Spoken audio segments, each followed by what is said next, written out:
السلام عليكم ورحمة الله وبركاته. مقال عصب iyo quick book casharadii quick book maanta waxaan qaadanaynaa tusaale ahaan oo kale waxaad rabtaa in aad quick book-gaaga ku xirto bangigaaga. suuragal ma tahay macallin? waa suuragal haddii bangigaaga iyo quick book isla shaqeeyaan. Soomaaliyan jooga aniga bangiyada Soomaaliya inaynan ku xirnayn baa laga yaabaa ama inay isla shaqeeyaan quick book. option kale ma ii bannaan yahay? ha, option kale ku bannaan in aad reportyada la soo baxdo kadibna aad ku diiwaan geliso. marka aan ka soo qaadno ganacsi ayaa waxa wax uu ku iibiyaa EFC-diisa hagaag kadibna waxa weeyaan reportyada ayuu EFC-da kala soo baxayaa si wuxuu ku soo upload gareynayaa si fudud quick book-gaaga ayaad ku soo upload gareynaysaa. kadib quick book-ga wuxuu gees gareyni uu ku leeyahay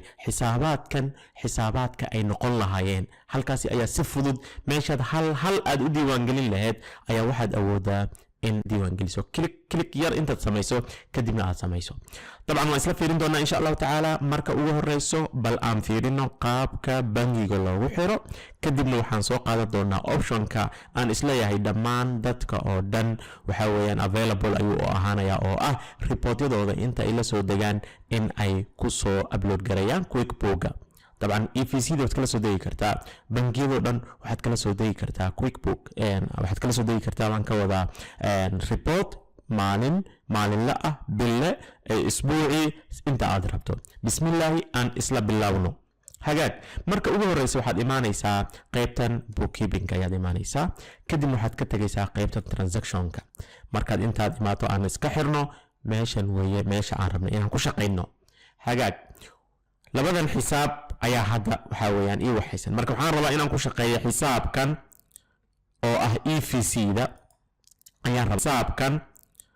oo ah EFC-da ayaan rabaa inaan ku shaqeeyo. labadan haystaa mid EFC ah iyo mid Salaama Bank. marka midka EFC-da ayaan rabaa in aan ku shaqeeyo. halkan ayay ka soo muuqan doonaan dhammaan transactionada aan ku soo upload gareynayo. inta aynan taa isla fiirinin bal aan fiirino dadka suurtagalka ahi in ay bangiga ku xirtaan oo bangiga markaan ku xiro iyo markaan soo upload gareynayo maxaa farqi u dhaxeeyo? bangiga markaad ku xirto any transaction oo bangigaaga gala ama ka baxa si directly ah ayuu u effect gareynaya xisaabaadkaaga. halkan ayuuna ka soo muuqanaya si automatically ah fiicnaan laheeda. okay suuragal ma aha maba haysanaba. kadibna qaybta uploadingka ayaa tagaysaayo adiga ayaa la rabaa inaad soo upload gareyso. hagaag marka qofka raba inuu bangigiisa ku xirto wuxuu leeyahay link account ayuu leeyahay kadibna waxa uu soo baxayo dhammaan bangiyada ay quick book isla shaqeeyaan. waxay leeyihiin waxaan support gareynaa 20,000 wax ka badan saad inta ku qoraysaa. tusaale ahaan oo kale American Express way bangiga aan dhaho American Express waxa ku soo baxaya dhammaan bangiyada American Express halkaasi ayaadna ka sii wadaysaa. okay طبعا waxaad raacaysaa tilmaamaha uu ku sheegayo ayaad raacaysaa. okay haddaan u imaano qaybtii ahayd inaan soo upload gareyna file. طبعا فايلكن waan idin la wadaagayaa si aad u practice gareysaan. qaybta hoose ee exercise fileska ayaad kala soo degi kartaa.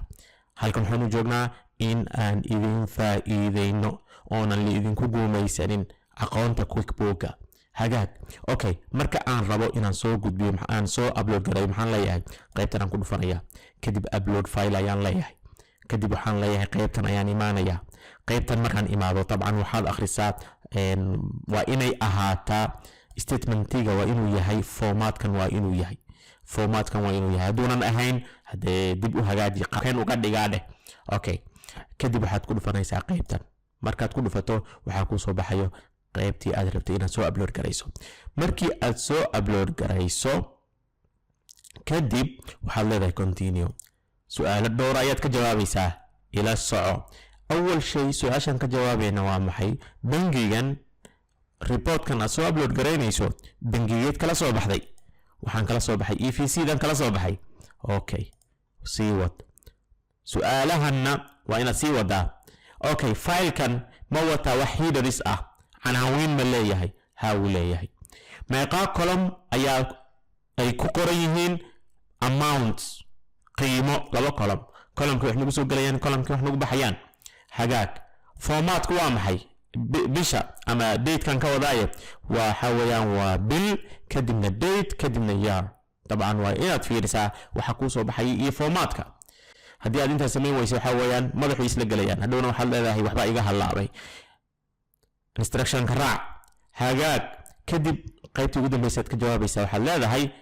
columnka ugu horeeya date-ka waaye description-kan waxaan u rabaa description-ka ma rabo waxaan rabaa waxaad doorataa customer and supplier lianna waxaan rabaa customer-ka ama supplier-ka markaan arkaba in aan dhaho waxaan waa dakhli ama waxaan waxa weeyaan kharashaad iga baxay okay ama description hadii ay wax kugu qoran yihiin bangiga oo laano misaalkan ani saasaan ugu talagalay laakiin adiga bangiga description-kiisa soo qaado okay lacagta ku soo galayso waa column-ka lixaad weeye lacagta ka baxayso waa column-ka toddobaad weeye marka inta aad dhamayso waxaad leedahay continue ayaad leedahay wuxuu ku soo saarayaa dhammaan transactionada file-ka ku jiro okay midkaadan rabin maxaa samayn kartaa inta doorata ayaa midkaadan rabin waxaad dhigi kartaa kan ha soo upload garaynin laakiin annaga waxaan rabnaa dhammaantood in naloo soo upload gareeyo oonan ku practice garayno hagaag markii aad doorato continue ayaan leeyahay wuxuu ku leeyahay 25 transaction ayaad rabtaa in aad soo geliso soo import garayso waan ka warhayaa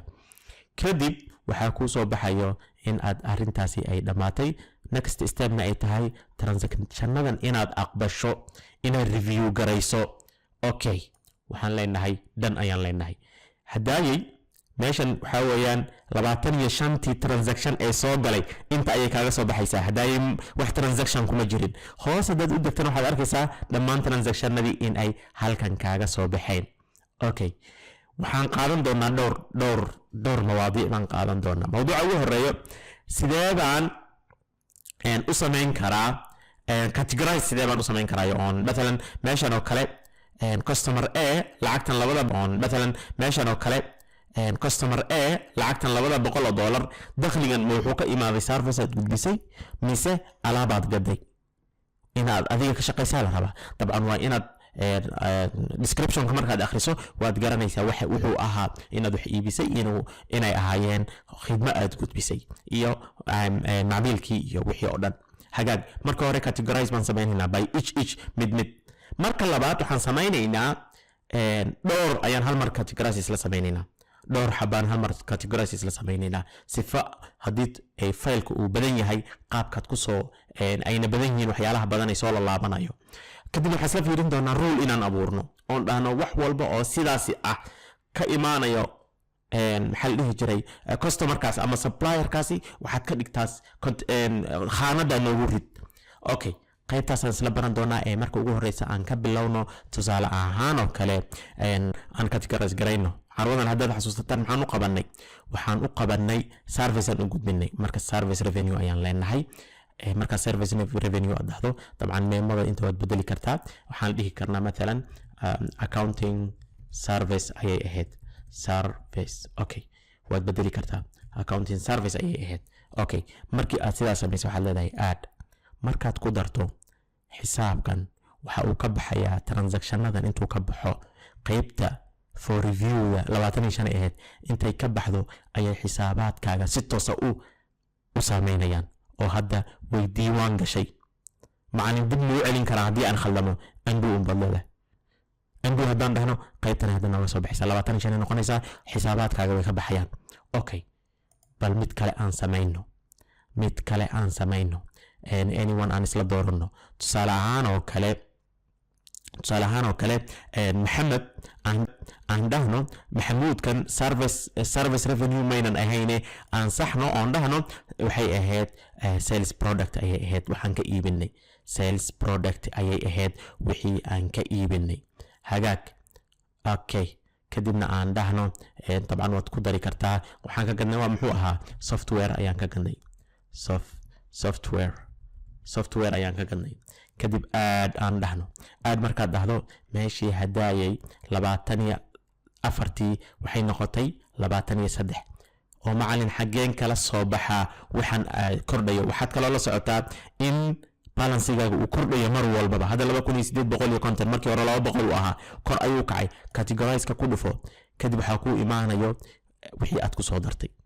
oo 2550 ayaad ku dartay hagaag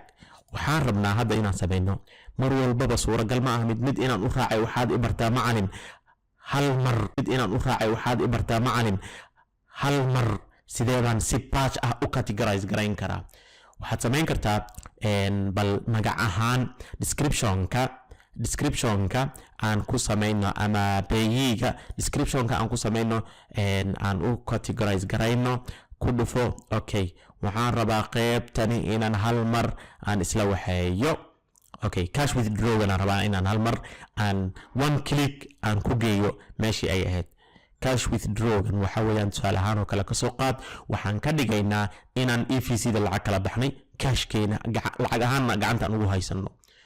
okay waad dooranaysaa labadooda dooranaysaa markaad labada hal mar aad doorato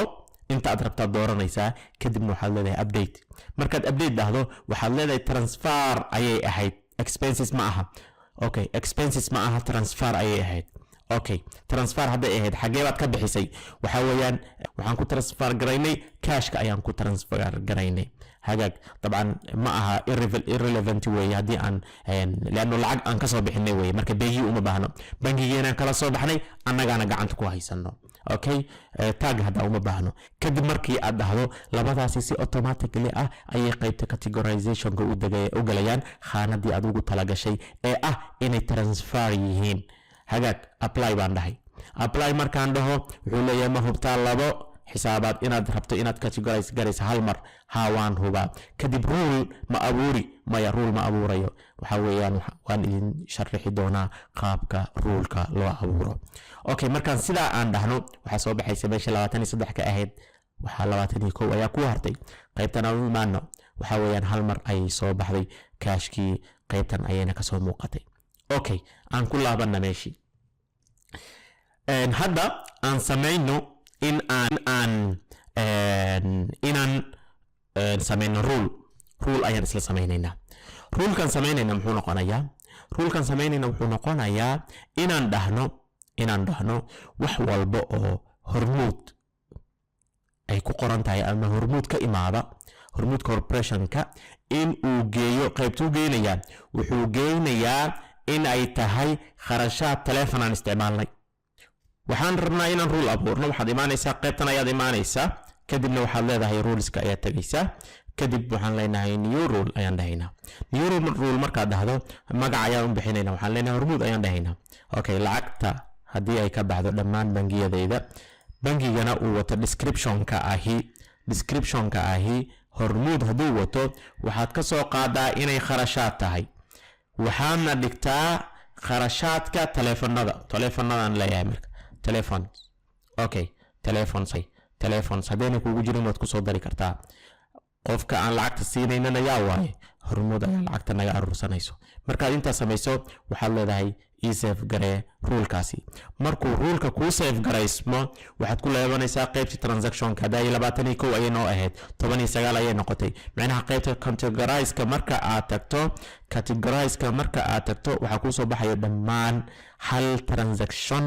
in uu kugu hagaagay any file oo aad soo upload garaynaysana mar walbood file soo upload garayso haddii qaybta descriptionka ay ku qoran tahay hormuud waxa weeyaan si automatically ah wuxuu u categorize garaynayaa inay tahay kharashaad lacag baxdayna ay tahay kharashaad oo telefoon ah hagaag aan ku laabano qaybtii for review-ga waxaa noo hartay 18 bal aan dhahno tusaale ahaan oo kale qaybtan oo kale aan dhahno service revenue carwadan haddii مثلا tusaale ahaan oo kale wuxuu leeyahay carwadan service revenue ayay ahayd okay service revenue haddii aad ku qanaacdo waxaan uu ku gees garaynayo aad un baad dhahaysaa aad markaad dhahdo si toos ayuu ugu darmanayaa qaybtanna service revenue ayay ahayd hagaag service revenue waaye okay maya waxaan leenahay do you want to use the same category okay aan dhahno sug okay waxa wuxuu ka hadlayaa qaybtan okay salary-ga wuxuu ku leeyahay qaybta payroll expenses mu ku geeyaa isaga ayaa gees garaynaya iigee baad leedahay okay Ahmed sales product haddii aad rabto waad bedeli kartaa sales product maynan ahayn waxay ahayd baad leedahay wixii ahayd baad geyn kartaa okay Maxamuud haddii aad rabto meeshan aad ka bedeli kartaa dhaxdaad ku dhufanaysaa kadibna inta ayaad ka bedelaysaa wixii aad rabtana waad ku daraysaa maadaama hadda sales of product ay tahay aad noo dheh okay hadda waxaan maraynaa 14 aan muraajaceyna qaybta ugu hooseysa tusaale ahaan oo kale bal aan rule isla samayno oo qaybta customer-ka ah hagaag customer A wax walba oo customer A nooga imaado aan dhahno tusaale ahaan hadday markii aan rule ka sameynaynay tanaan iska xiro qaybtan ayaan nimid hadda waxaan sameynaynaa in aan rule ka sameyno annagoo meeshan joogno waxaan leenahay create rule ayaan leenahay hagaag magac ayaan u bixinaynaa مثلا هنو نقضو customer A oo kale hano noqdo rule-ka description-ka haddii customer A aad aragto lacag na soo gelayso dhammaan bangiyadeyda waxaad ka dhigtaa inay tahay inaan service u gudbinay okay bangiyagana isaga ku dooranayo dabcan inta waad ka tirtiri kartaa description-ka sifa uu imaado description-ka bangiga ku qornaa kadib waxaan leenahay save markaan save dhahno dhammaan wixii customer A ahaa oo dhan hal mar ayay waxay ku wareegayaan qaybtii categorize-ka oo inta dad imaato waxaa kaaga muuqanayso in rule-kii uu maqlay oo hal mar khaanada service revenue-ga uu wada geeyay waxa weeyaan noloshoo dhan baa lagu fududeeyay saaxiib noloshoo dhan baa lagu fududeeyay kaliya adiga waxaa la rabaa in aad juhdi bixiso waxaana qaabka loo isticmaali lahaa un aad barato office rentiga waxaan ka dhigno inay ahayd office expenses inay ahayd aan ka dhigno office expenses tusaale ahaan oo kale aan qaadano aan dhahno okay aan tirtiro kadibna meesha office expenses aan doorto waad bedeli kartaa kadibna aad aan dhaho okay waxaan rabaa inaan hadda ku baro arrin muhiim ah hagaag aan dhaho tusaale ahaan oo kale qoladan waxaad nooga dhigtaa in ay tahay aan ka dhigno in ay tahay qaybtani sales product inay ahayd aad ii dheh okay maxamuud aad ii dheh kadibna wuxuu leeyahay qaybtana aad ii dheh okay laba bas ii soo hartay hadda qaybtan waxaan rabaa inaan ku baro mararka qaarkood waxaa samayn kartaa in aad transaction aad horey u diiwaan gelisay bangigana ku dhaxay kadib wuxuu ku leeyahay haddii ay isku mid yihiin haddii aad doorato qaybta mar walba waxaan isticmaalaynay qaybta categorize-kan isticmaalaynay find match haddaad dhahdo wuxuu ku leeyahay waxaa jiro sales aad samayso numberkaasi waqtigu markaa inta ahaa oo ay isku mid yihiin marka adoo horey u diiwaan geliyey oo ku diiwaan gashan yahay mar labaad haddaad diiwaan gelis maxaa imaanayo macallin duplication imaanayo idan markii aad dhahdo find match bal waxaad raadisaa wax la mid ah hadday jiraan horey buu kaaga siinaya dabcan haddaad ku dhufato waad arkaysaa aan ku dhufarna bal tusaale ahaan oo kale kadib waxaad arkaysaa transactionkii aan markaasi samaynay waagaasi transactionkii aan samaynay ayaa kusoo baxayo waad muraajaceyn kartaa ama waa review garayn kartaa kusoo baxayo waad muraajaceyn kartaa ama waa review garayn kartaa marka haddii ay isku mid yihiin oo aad hesho wax ku jiro oo waxaad horey u diiwaan gelisay bangigaagana gaaray oo ku dhacay kadib waxaad samayn kartaa meeshii aad dhahaysay match ayaad leedahay sifa uuna u samaynin duplication uuna u samaynin hagaag qaybtii ugu dambeysay waxaan rabaa ardayda ka mid ah inuu ii hago waxaan leeyahay soomaaligaas dheh buu leeyahay ardaygaasi kadib maxaa weeye lacag baxday weeye macallin lacag baxday hadday tahay maxaan ka dhigaynaa kharashaad baan ka dhigaynaa kharashaad aan ka dhigno maalan kharashaadkaasi maxay noqon karaan any kharash iisoo qabo macallin kharashaadka iisoo qabo aan dhaho kharash wuxuu ahaa aan soo qabto any kharash aan soo qabto okay tusaale ahaan oo kale inay ahayd utilities aan kasoo qaadaba utilities inay tahay aan kasoo qaado soomaaligaas kadibna waxaa weeyaan waxaan leeyahay aad aan dhaho marka aan aad dhaho nadii waxa ay galeen xisaabaadkaaga ayay hadda wada galeen oo wax for review ah oo ku jira malaha qaabkaasi ayaa loo soo download gareeyaa reportkaaga bilaha ah ama isbuuclaha ah kadibna loogu daraa xisaabaadkaaga accountingka